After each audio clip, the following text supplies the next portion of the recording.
good morning. This is Sharon from Everything Beautiful. Happy Monday morning.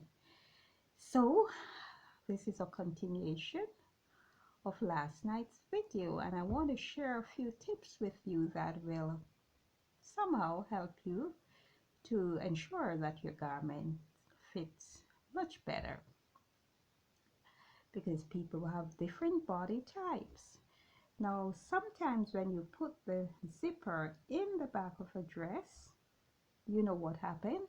It tends to bulge. Back in the day, we would just fit the dress and pin that off and thread line it and take out that so we wouldn't have that bulge. But there's another way to do it. You can actually take out maybe a ½ inch, 3/4 inch, or 1 inch, depending on how deep the sink is in someone's back. Okay, so I'm here to show you what to do. So right in that waist area, you see, so this is the waist area. I drew a line there, and I'm actually doing it on the right side, so I hope you can see it. So right in that area, this is the line for the zipper, the center back. What you're going to do is mark away. So right here I have ½ inch, and as I said, it can be up to 1 inch or even more than that. And after I do that, I taper it off up to the neckline. Now, you're not supposed to take in the neckline, because that's not where the problem is. The problem is in the middle area of the back, and then you continue. So it's like a dart. Okay, it's like half of a dart, as you can see. And once you roll it back into the center line, it will just go where it ought to go. So after you do that, you want to trim the shape of the dart there. All right, like that. Of course, we want some definition in our garment. We want our garment to fit properly. Okay, so that's one little tip. So when you sew in your zipper, you would sew it like this. You can see the shape of the back. Another little tip I want to share with you is that when you cut your armhole,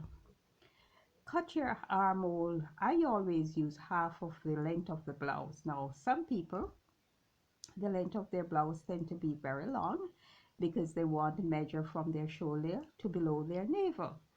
Your waist is not below your navel. Remember when you were going to school? Your waist is above your navel. If you bend your side, where you'll find that little sink, I think where the ribs end, that's where your waist is.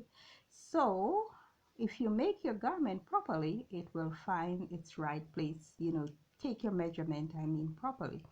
Therefore, if from the shoulder to your waist is 16, or if it is 17 inches long, then your armhole is half of that, which is 8.5 inches or 8 inches.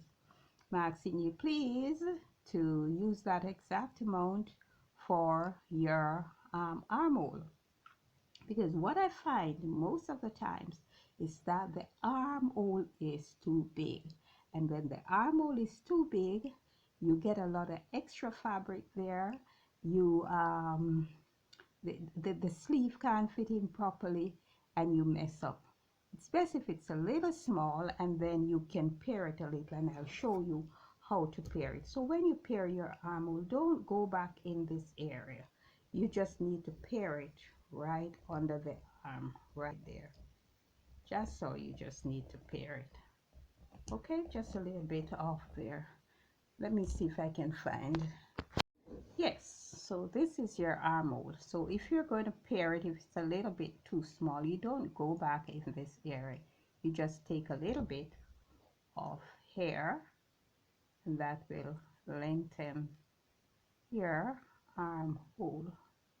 Okay, just a little bit of the bottom there. Okay, you don't need to come up in this area. Another little tip I'd like to show you sometimes, and I've seen this with a lot of people, and sometimes it happened to me too. You sew your garment, but you find that it's always going backward, and you have to keep pulling to the front to make the difference. So this is the front. You just take a little quarter of ½ inch off the front of the garment. Okay, ½ inch off the front. So when you do your garment, that's if you have the problem, you can just take away ½ inch from the front. And if you're going to ask how will it affect the shoulder or the sleeve, so you still line it up like this. You'll find that it comes over more like this. Really, it's not going to be seen, it's ½ inch, and so the center now is just right there. So that little ½ inch will make a difference, but it won't even be seen. Okay, so, and you just cut your facing according to the neckline, just the same. It won't be affected. All right, so guess what happened? Those are the 3 little tips I wanted to share with you as a designer that would probably help in ensuring that your garment fits much better. So this morning I am going on the machine, and I'm going on the machine to put on this facing. As I said, it's a continuation of last night, but I have to go and sew. I have to show you what to do so you understand, especially if you're a beginner. But guess what happened? I know you're laughing at me. You're laughing at me. Okay, you have all right to laugh at me. Absolutely no problem. I'll do anything for you. I would love to sing that song. I'll do. So this is what it's looking like with the neckline. Hope you can see it. It's nicely finished. I've only done one side, so that's how flat it is. And this I've given you the simplest way to finish the neckline. It's the easiest one, so I'll show you. So if you notice here on the outside, I did the edge stitch. So this is what the edge stitch looks like, and it actually keeps this flat. But before I turned it and did that, when I put on the facing, I gave it a little slit because the neckline is a curve. And even in the back I did it, you know, just a few there, so it allows it to lie flat. And as I said, I gave you the simplest one, you know, facing application. And let me show you what I did. So this is it. So after I place the facing onto this side and I place the facing on the back, I now put it together like this. All right, and I made one stitch. So I stitch from here. When I come here, I stop the needle and then I stitch again. You have to be careful how you do this. You can't just stitch right across. You're going to take in too much of this. So you still have to stay within your ½ inch or whatever amount of allowance you're using. And if you notice there, I have a little notch there to indicate where the two should meet. All right, so remember, you can't just stitch and come across. You're going to take in too much of this. All right, so I just want to encourage you to, if you have to base, pressing is your friend whenever you're trying to you know, get your work neatly done.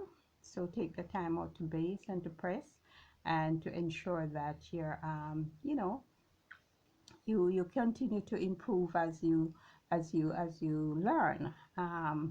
Practice becomes perfect, and of course, who wouldn't want to wear a very nice neckline like this? Okay, so thank you for watching, and please remember to like, share, and subscribe. Thank you.